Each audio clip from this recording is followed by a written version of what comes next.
Good afternoon, everyone. Welcome to the post-match review. Aston Villa 0, Manchester United 0. Certainly, a different approach today, much more composed and organised, which is something in itself. But Man United, Sam, has still gone 270 minutes without scoring a goal in the Premier League. So it was like we were a lot better in defence, but up top we're absolutely toothless, aren't we? Yeah, it was not a game of quality, should we put it that way? If you were trying to represent the Premier League and the quality in the Premier League, Yeah, you ain't showing that, two are top teams, you? probably not the game you show to people. Not a lot to talk about in terms of the teams, in terms of things that were happening. It was more of a game of a terrible referee, but I'm sure we'll get into that. But yeah. Really, really poor game quality wise, I would say.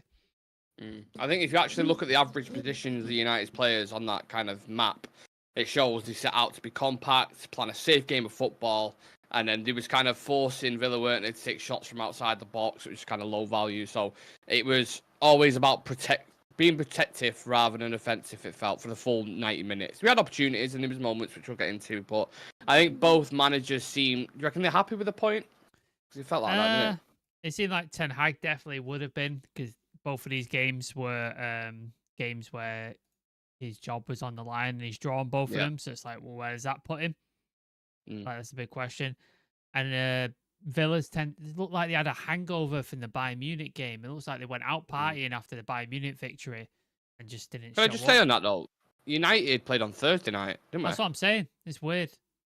So, they just didn't look at it, did they? They looked really anemic. No. They looked like sort of slow. Like they just didn't have anything that I normally see from them. So yeah, they just didn't seem at it at all, Villa.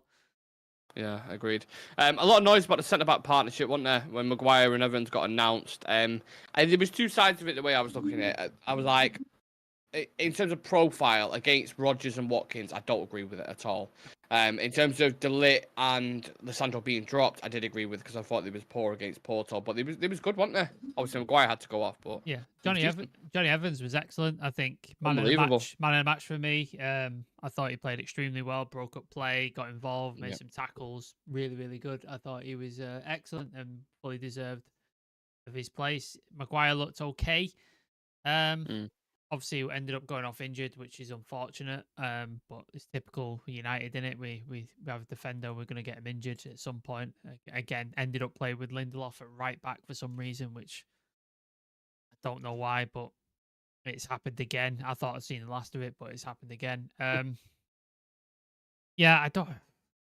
Again, didn't enjoy that game. We didn't get a win, which we desperately needed, but we didn't lose. So it's kind of like it's a very meh game, innit? Just like meh is the perfect way to describe it, I think. But one person who made it not interesting, but was definitely made himself the star of the show because it was such a shit game, was the ref. Very extremely card happy in the first half. I mean, who got booked? Mainu, Dallo, I think, Ericsson, Rashford, Lindelof. I mean, there was more. There was loads. He was really any kind of foul at all. He was just fucking chucking out yellows on it. I think Højlund got one, didn't he, for having a go at the ref when he got fouled. He got booked as well. Maguire got one. Yeah, that ref was just like I think it got to a point like I think we committed 12 fouls and we had like 5 yellow cards at one point. Villa had committed 11 fouls, not a single yellow, and didn't get a yellow until like the 91st minute, I think, is when they got their first yellow. And you just like, are you taking the piss at this point? Kobbie Mainoo, when he went in for a tackle, I don't know what he's supposed to do. He goes in for the tackle, loses the ball, and he gets the ball at the same time, but ends up clashing with the player, and he books him for it. And you're just like, what is he supposed to do? Like, you know what I mean? You can't pull out at that point. He's in the tackle. Like, so some of the decisions, to me, were just ridiculous. And I think the ref just clearly wanted to make a song and dance of himself because he wasn't getting enough attention because it was a shit game. Because it was such a shit game, it kind of allowed me to analyze other aspects of the pitch without being too focused on where the ball is or what's going on. And a lot of the time, I was looking at Rasmus, I was looking at Rashford, and I was looking at Garnacho, and then likewise with the attackers that came on as well. Alejandro Garnacho, honestly, Sam, I was putting in the chat, it was pissing me off so much. Either his first touch too erratic, he's not finding his teammates, he's just running into people when it's not needed. I feel like his progression slowed down a little. I don't want to be too harsh because he is young, but I feel like it's got a bit stale at the minute. I don't know how you feel. Just, the attack in general is stale, but it feels like there's no relationships there. There's no kind of chemistry, and they don't look out for each other. They seem like a set of individuals, don't they? Yeah, they just don't seem like they've played together ever before. It just seems No. like we've got a bunch of 11 people and gone, right, you lot can play together, because they don't seem to know where they're going to be. They don't seem to want to help each other out or assist each other. They don't want to play somebody through. They put balls into areas where the teammates are nowhere near, and you're just like, I don't understand why you're putting it there. Like, it makes no sense to me. Like, surely you check before you hit a ball into an area. And then their touch was just all over the place. There was a bit like towards the end where we got a counter, and Garnacho gets the ball, and it's a simple ball across the box to Bruno, and he fluffs his lines completely. Xerxes, when he came on, he got the ball and it just got stuck under his feet, and he was just sort of fucking. Oh, he was awful when he came and on. he's just like, what the fuck Which is you going on wouldn't here? usually associate with No. Xerxes, would you? That's what he's And good at, then typically. Højlund getting the ball, couldn't keep hold of it for love nor money. Rashford just decided to, like, he got frustrated and kicked out at was it Ollie Watkins he kicked out at, or Bailey? No, Bailey it was. Kicked out at Bailey, and then almost got. I was like, he's gonna get sent off here, and then luckily the manager hooked him before it happened. Just there was no chemistry, no connection, no sense of team unity, nothing. It just seemed like they'd all gone, right, as long as I focus on me, I can get through this to the next manager. I'm not going to give a shit about anybody else. And that's kind of how it was in that game to me. Pretty damning statistic that came out when that first half whistle went. It was Manchester United have now failed to score a first half goal in 6 of their 7 Premier League games this season. No team has failed to do so more often in the competition this season, and we are right down there. I think we're 18th in the league in terms of goals per game, with like Ipswich and a couple of others. So yeah, to say toothless is an understatement. There's another one I saw. United have scored just 2 goals in 6 Premier League games so far this season. Shocking. It is a wretched and appalling record. Ten Hag has managed to build a side with almost no attacking threat. I mean, I remember the period last season, wasn't there, where it was 5 games, I think, and we didn't score, and Højlund hardly touched the ball, but that was just a period, and then we seemed to be okay after that. But yeah, it's like we can't have best of both worlds, can we? It's either we're either compact, organised, defensive, and we manage to scrape a clean sheet, or you really go on the offensive, you score goals, and you're wide open at the back, and you concede a lot. It never seems to be like middle ground. Balance. And I thought there's no balance, there's no structure, there's no nothing to it. It's just like you just lurch from one side to the other, try and figure something out. No. Yeah, and then you go into the second half, more of the same, really, wasn't it? Subs didn't really have an impact. I mean, there was a lot of noise around Duran, didn't really do anything. We brought a couple on, did like now, and then Bruno's free kick, from what I can remember from memory, was our best chance, and I think their best chance came at the back post where Dallo blocked it, wasn't it? And then that's pretty much it. Nothing to worry. Pretty much it. Bruno, I was like, this is going straight into the wall. I was convinced it was going into the wall, because that's normally what happens, or going over the bar, and he hits the bar. And then Anthony with a follow-up, which at the time I thought he's got to do better with that, but since I've seen another angle, it is quite a difficult chance that he gets given. Do you think he looked a little bit sharp, Anthony, when he came on? He looked aggressive. He looked like he was about it, and he was running about and stuff like that. Running past people as well, I thought. I just think that game was lacking so much quality. Like, there was such a severe lack of quality in that entire game. So I think the commentator said at the end, we could have gone on for another 20 minutes. I don't think either team was going to score. Yeah, agreed.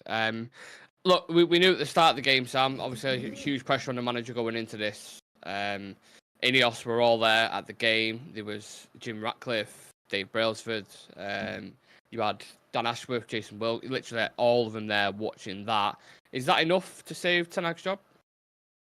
Well, it doesn't damn him, does it? It doesn't, like, sack him completely. It's put him in this limbo, really, hasn't it? Like, these 2 games were important. He hasn't lost them. Hasn't looked good in the Porto one, aside from the first sort of 20 minutes where he scored the 2 goals. And then, as both teams look really piss poor in this game, but we look defensively solid-ish, like I'd say. So, yeah, it's a weird spot he's in now, isn't it? Can you build on that, though? That's the question. Like, it's all good being defensive, but if they did that every game, they wouldn't keep as the manager, would they? That's the first step in it. Is be hard to beat. If you can be hard to beat, and set up defensively so that you don't concede goals, you can then work on your attack, which is clearly where our big issue is. Like, our attackers are just not providing or not sort of scoring goals and not got any link up or chemistry like we've touched on. So maybe again, we've got 2 weeks now where I imagine Ten Hag is going to be pretty worried about his job stature. Like, is he going to go or is he not? And I'm sure there's going to be a lot of speculation over the next 2 weeks in the papers and on Talksport about Ten Hag to be sacked on Monday, and then it'll go past Monday, and it'll be like Ten Hag to be sacked next week, and it'll just keep going like that until either they make a decision or they come out with a statement and say, no, we're sticking with the manager, and he's not going anywhere. So. What I thought was interesting, Laurie Whitwell put out saying that's eased the pressure on his job. That's what he's instantly come out and put on Twitter. So I don't know how people feel about that, but let's get into the comments. Dan Errington, that was one of the worst games of football I've seen. Ashley Dallow, Man United are so boring. Shaquille Oatmeal, there we go. The issue in midfield, linking with attack, no cohesion. We've been here before, Shaquille. Maz saying Xerxes the new Anthony, imposter. I think that's extremely harsh, but he weren't great when he came on. 6 games, man. Like, give him. Yeah. He's not sharp in certain games, but today wasn't his day for sure. Evans had a good game, man. It's man of the match, and that's fucking saying something. My problem is, I think it just puts a stick in a plaster on it. I think if he stays, we'll have the same conversation in 3 months' time. I think I agree with you, Richard. Yep. I really do. Johnny Evans just said we need to make sure we didn't concede. Almost won it at the end. We have good players and never come through. We have to be on your toes. We did well. That sums up how we approach this game, wasn't it? Try not to concede and then try and bang one on the counter. Phil Brown's just put on X saying United definitely have an identity under Ten Hag. They're now a team who rarely win or rarely score. That's our identity. Yeah. If you have more patience to give, then you're a saint. Personally, I'm completely spent toggling between anger and despair and complete boredom. I think that sums me up pretty well. A couple of quotes, like I said, from the manager. Let's get into them. Eric Ten Hag. I think it's the 4th clean sheet this season. You see, we had a very good organisation and togetherness. There was good character and good spirit as a team, determined, resilient. We almost didn't concede a chance. When you defend like this and get some luck, in the end, they had a big chance, but it was almost the only chance, I think.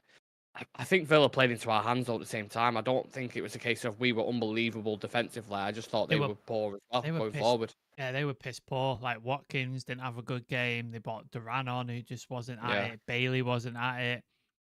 Tielemans, who's been playing really well recently. None of them were really at it, to be honest with you. So I don't think we were, like you said, a wall of red and white trying to block stuff out. I just don't think that's the case. I want to touch on a couple of individuals. We mentioned Garnacho and Hoyland and a couple of others. Kobe Mainu, Sam. I don't know. I don't feel there's something right with him. I just felt like it's at the start of the season. I'm not saying he was by any stretch of the imagination bad or, he looks tired, fed up, and just it don't look as sparkly as he did. Is that fair to say, or is that too harsh? This system just doesn't suit him, does it? Like, I think he had in his first season, I think a lot of young players they're not tactically drilled as hard as like sort of senior players. Like, a lot of young players like just go out, play, have some freedom, show us what you can do. And I think that's what he did in his first season. Now he's like an actual bona fide first teamer, and he's going to start in and out most weeks. He's having to get used to a structure, and we're playing him in the 6, which is like he was today. We then play him in an 8 sometimes. So he's getting shifted about all over places, being dropped, being started. And I think he's also knackered as well. Like, he played from November pretty much every single game last season, and then went to a Euros and played a lot of games then.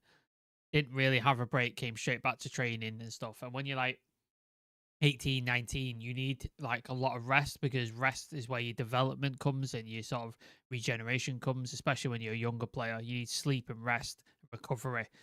And he's not been getting enough of that. And I think that's the toll is now showing on him this season. And I think that's what you're seeing. And the system as well, I think, is not helping him at all.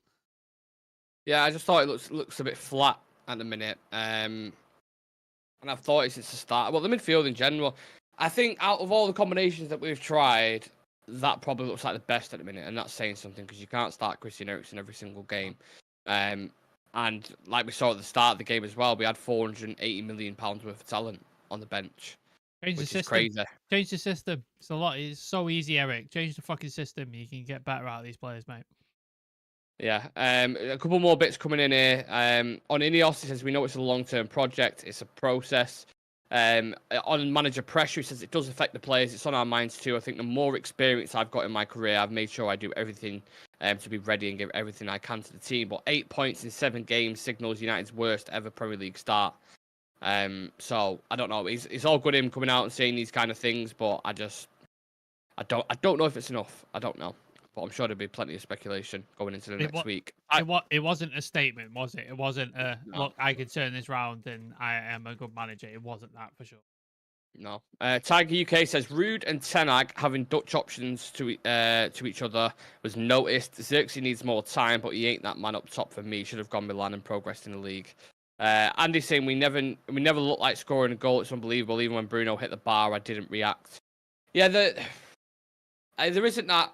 I think that's the issue in itself. There isn't that key man going forward, is there? Like, even if there's usually you have a team where if the wingers output is detracting a little bit, if a couple of people aren't in form, you still have your talisman every game who's going to score. Cole Palmer for Chelsea, Haaland for City, Salah or Diaz at the minute for Liverpool. We don't have that guy. We just do not have that guy. Has any of our players scored more than 2 goals in the Prem?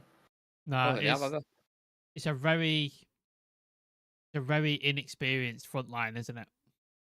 Yeah. And Garnacho, 19 years old, third full season? Well, Rashford's 27. But again, Rashford is inconsistent at best, isn't he? So, we've never seen Rashford do 3 seasons in a row, or even 2, where he's been, consistently great. Xerxes, first season in Premier League. Haaland, on his second season, he's only 21. And then you got Bruno behind him, who's trying ridiculously hard to do everything and then causing more of an issue than he is solving anything. So that whole front line is just disjointed and dysfunctional, and I don't know what the answer is. I don't know how you fix it. Oh, it's the $1 million question in itself, isn't it? Charlie saying, was this the curtain call for Ten Hag? I was on the fence last season. Ten Hag got 9 points in the first 7 trying with Ole, and now he stands alone with 8 points. Yeah, it's weird, isn't it? It's a bizarre situation. Look, there's plenty of time to talk about it and and assess this. I'm going to be doing pros and cons tomorrow as well, so to really deep dive into that game. I mean, like we said, there's not much to cover, so I'll have to find out some sticking points and dive into the analytical types and stats and all that kind of stuff. So do join me for that. But yeah, it's not one of those games where it's a 5-3 or a 5-4 where you're going back and forth and you're online for an hour discussing it. There's little bits and bobs to pick out, and we've pretty much done that. There's a statement here, Adam Crafton. Sorry if this counters how we're meant to react to one-off games, but today has taught us nothing about Ten Hag or United. And then the Muppeteers has gone, correct, Tate. We learned absolutely nothing because we played for nothing. That's about it, really. That's what I mean. There's nothing, coming away from that, there's nothing you can invest in it and go, all right, I can see. Yeah, we've just made it a little bit tighter. We did what a championship team would do in a cup, going away, difficult fixture. Let's just keep it tight and try to keep a clean sheet away from it. Nothing. I'm still the same on the manager. I believe he should go. He's treading water, isn't he? He's treading water now. He was drowning for the last couple of games, and now he's suddenly learned how to stay just above his head, just above the surface here, and he's paddling and treading water in a minute with that draw. Had he absolutely smashed Villa and done something we neither of us think he's got in him and beat them convincingly, he would have been swimming. Had he got absolutely smashed by him, he'd be down at the bottom of the lake, and then that'd been it. That's the end of his time. In a minute, he's still treading water, so that's where we are. I mean, we're quite lucky that it's international break because Mazraoui went off with an injury, didn't he? Which I don't know if it's serious or if it's just a little kind of pull. Yeah. And then Maguire's gone off in a protective boot as well, apparently. Yeah. So that's 2 more injuries. But like I said, the timing couldn't be better in terms of international break for everything. So time to reset. This time in 2 weeks, Sam, when we play, is it Brentford, I think, on the weekend? Our next game. Yeah, another team we've got a great history with as well. Yeah, and they're scoring goals for fun at the moment. Do you think Ten Hag will be in charge of dugout? I honestly don't know. I really don't know. What does your gut tell you? My gut says yes, that it will be, because there was nothing in there that sort of damned him completely. But again, there was nothing in there where it was like, yeah, definitely keep him. So if he did go, it would not surprise me. However, if you're asking me now, like to gun to my head, make a call, I'd say he's still in charge by the time we play Brentford. Interesting. Yeah, I don't know. I had a feeling if we lost this, he'd definitely be gone. But that draw kind of leaves it in the air now, so I'm as confused. But I'd probably agree, maybe just scrapes through this international break, and then Brentford obviously going to be a lot of eyes on that. So yeah, but I think the positive to take away from this, Johnny Evans was fantastic for 36 years old to come into the team and do a job that he did against the type of players that would usually be someone like his kryptonite at the age he's at.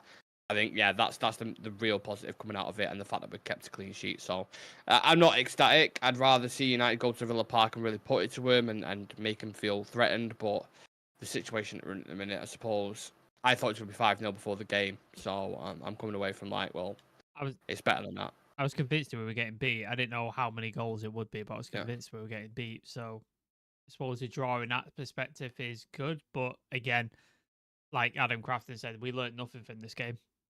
Absolutely nothing. No. I'm just trying to find out the referee's name, just so Rob Jones. We can all. Is Rob Jones, yeah. the referee? Right. Shite. Okay. So remember the name, people.